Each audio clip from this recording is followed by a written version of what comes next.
Have you ever promised yourself you'd stop, only to find your fingers placing another bet before your mind even realized it? You tell yourself, just one more time. You'll stop after the next win, but that next time always moves further away. And when you finally win big, it doesn't bring peace, it just feeds the fire. Suddenly, you're no longer gambling for fun. You're gambling to feel alive. I've seen this story play out countless times, not in strangers, but in people with good hearts, people who wanted to feel control, excitement, or escape. But what began as a spark of thrill slowly became a storm they couldn't contain. If you're here watching this, you already feel that storm inside you. And I want you to know something right now. You're not broken. You're caught in a system designed to keep you hooked. Today, I'll help you see that system for what it is, not with shame, but with clarity. Because once you see through the illusions, the game starts to lose its power. The first illusion is the illusion of thrill. That first rush, when the cards flip, the reels spin, or the odds suddenly fall in your favor, it feels like electricity running through your veins. For a moment, the world fades, the noise quiets, and you feel alive again. That thrill is seductive because it promises escape from the ordinary, from boredom, loneliness, or anxiety. It feels like freedom, but in truth, it's a trap built on uncertainty. Gambling's magic trick is simple. It sells you excitement as meaning. The lights, the sounds, the tension, they hijack the same part of your brain that once sought adventure and connection. But instead of creating real-life experiences, it gives you chemical fireworks, bright, fleeting, and hollow. The more you chase it, the more your baseline of happiness drops, until you're no longer chasing pleasure, you're chasing relief from emptiness. And that's how the thrill becomes a cage disguised as freedom. The second illusion is the illusion of control. Every gambler knows this one. You convince yourself that this time, you've got the pattern figured out. You're smarter now. You'll stop when you're ahead. But deep down, you know the truth. Once the bet is placed, control vanishes. It's like trying to steer a car already halfway off a cliff. You can see the fall coming, but momentum has taken over. This illusion whispers that you can outsmart the house, that you can beat the odds if you just try harder. But the system isn't built for you to win. It's built to keep you believing you might. And that belief, that false hope of mastery, is what keeps you returning again and again. It's not your lack of discipline. It's your brain doing what it's wired to do, to seek patterns, to crave predictability, to chase the feeling of power. But gambling exploits that instinct. It gives you the illusion of power while quietly taking your real power away. The third illusion is subtle and perhaps the most painful. It's the illusion of connection. Maybe it started socially.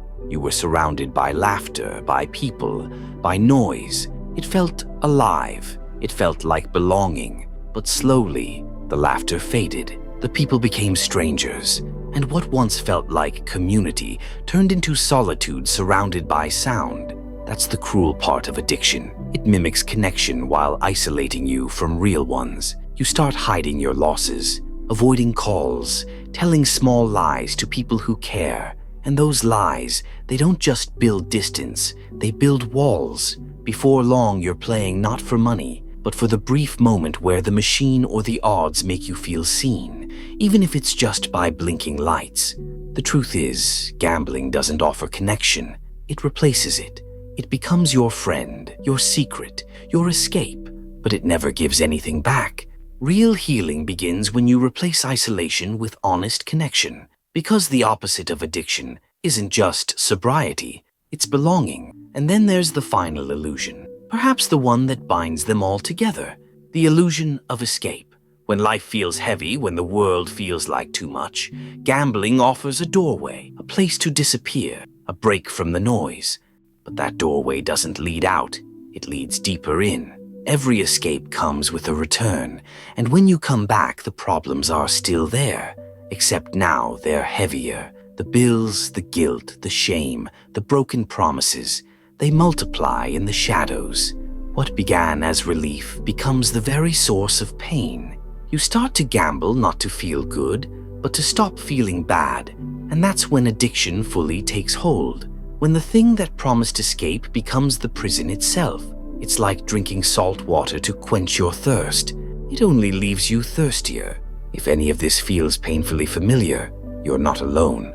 These illusions are powerful because they speak to human needs: thrill, control, belonging, relief. They're not signs of weakness. They're signs that you've been trying to meet real needs in unreal ways. But once you see the illusions for what they are, the spell begins to break. Because gambling only thrives in the dark, and awareness is light. In Part 2, we'll go deeper into how to break the cycle, how to stop relying on willpower alone, and how to rebuild your life from the inside out. Because recovery isn't about becoming someone new. It's about returning to who you were before the addiction lied to you. You've now seen the illusions for what they are. But seeing is only the beginning. Because awareness shines a light, yet it's action that leads you out of the dark. The truth is this: when gambling has its grip on you, willpower alone is not enough. If it were, you'd already be free. That's not weakness, that's biology.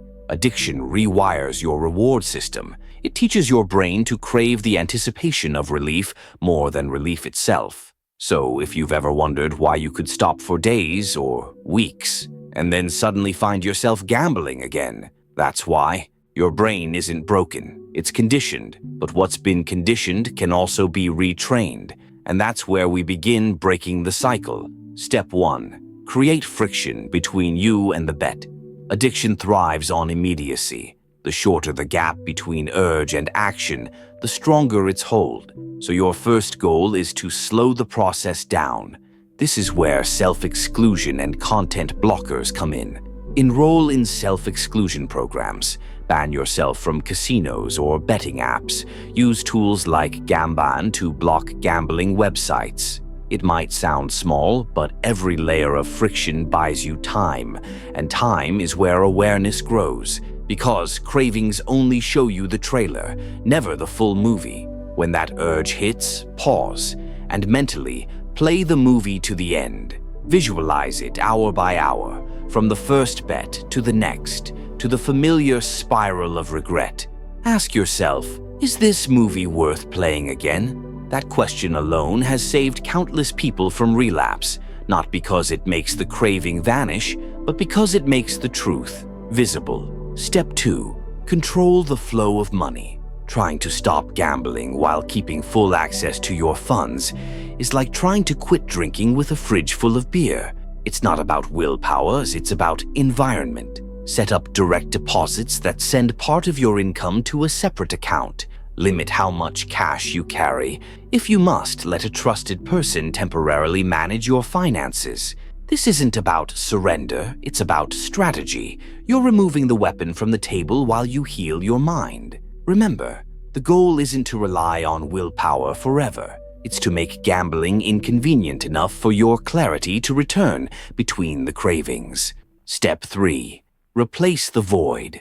When you stop gambling, it's not just money you lose. It's the structure, the ritual, the rush. And that's why so many people relapse. They remove the addiction, but forget to fill the void. Addiction is a space filler, and when that space is empty, the mind hungers.